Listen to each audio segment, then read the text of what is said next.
ಯಾರವನು ಏ ಹೋಗ. ನೀ ಬರ್ತಿ ಅಂತ ಗೊತ್ತೈತೆ ನನಗೆ. ಅಷ್ಟು ಸೊಕ್ಕಲ್ಲ ನಿಂಗ, ಇಲ್ಲೇ ಬಂದ್ರು ಮಾತಾಡ್ಸಕ್ಕಾಗ್ಲಿಲ್ಲ. ಯಾರೋ ಬಾಯ್ ಫ್ರೆಂಡ್ ಜೊತೆ ಬಂದಿದ್ದಲ್ಲ ಅದಕ್ಕೆ ಮಾತಾಡಿಸ್ಲಿಲ್ಲ. ಅವ ನನ್ನ ಬಾಯ್ ಫ್ರೆಂಡ್ ಅಲ್ಲ, ನಮ್ಮ ಮಾವ ಆಗ್ಬೇಕು. ಇವತ್ತು ನನ್ನ ಬರ್ತಡೇ ಐತಿ, ಅದು ನಿಂಗೆ ನೆನಪಿಲ್ಲಲ್ಲ? ನಿನ್ನ ಬರ್ಡೇ ಇದ್ದದ್ದು ಗೊತ್ತೈತಿ. ನೀ ಇಂಡಿಯಾಗೆ ಬಂದಾಗ ಈ ದೇವಸ್ಥಾನಕ್ಕೆ ಬರ್ತಿ ಅಂತ ಗೊತ್ತೈತಿ. ಅದಕ್ಕೆಲ್ಲ ಇಲ್ಲಿ ಬಂದು ನಿಂತಿದ್ದು ನಾನು. ಹೆಂಗದಿ? ಹೆಂಗೆ ದುಬೈ? ಚಲೋ ಐತಿ. ನಾ ಬಿದ್ದಿದ್ರೆ ಏನು ಮಾಡ್ತಿದ್ದಿ? ಬೇರೆ ಹುಡುಗಿನ ಲವ್ ಮಾಡ್ತಿದ್ನಿ. ಏ ನೀ ಬಿದ್ದಿದ್ರೆ ನಿಮ್ಮ ಫ್ಯಾಮಿಲಿ ಏನು ಮಾಡ್ತೀವಿ ಅದನ್ನ ವಿಚಾರ ಮಾಡು.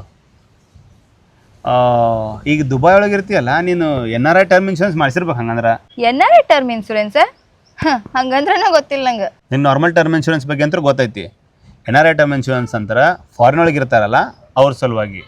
ಅಕಸ್ಮಾತ್ ಏನಾರ ಹೆಚ್ಚು ಕಮ್ಮಿ ಆದ್ರೆ 2 ಕೋಟಿಯಿಂದ 5 ಕೋಟಿವರೆಗೂ ಕವರೇಜ್ ಸಿಗ್ತೈತಿ.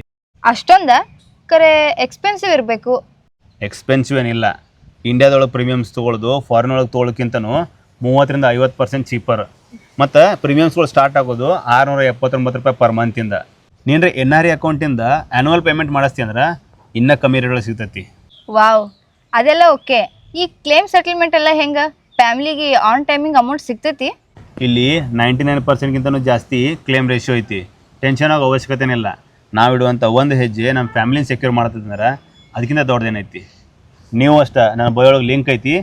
ಈಗ ಕಂಪೇರ್ ಮಾಡಿ ಸಂಪೂರ್ಣವಾಗಿ ಓದಿ ನಿಮ್ಗೆ ಯಾವ್ದು ಇಷ್ಟ ಆಗುತ್ತೋ ಆ ಇನ್ಶೂರೆನ್ಸ್ ತೊಗೊರಿ. ಯಾಕಂದ್ರೆ ನಮ್ಮ ಫ್ಯಾಮಿಲಿನ ಸೆಕ್ಯೂರ್ ಮಾಡೋದು ಭಾಳ ಇಂಪಾರ್ಟೆಂಟ್.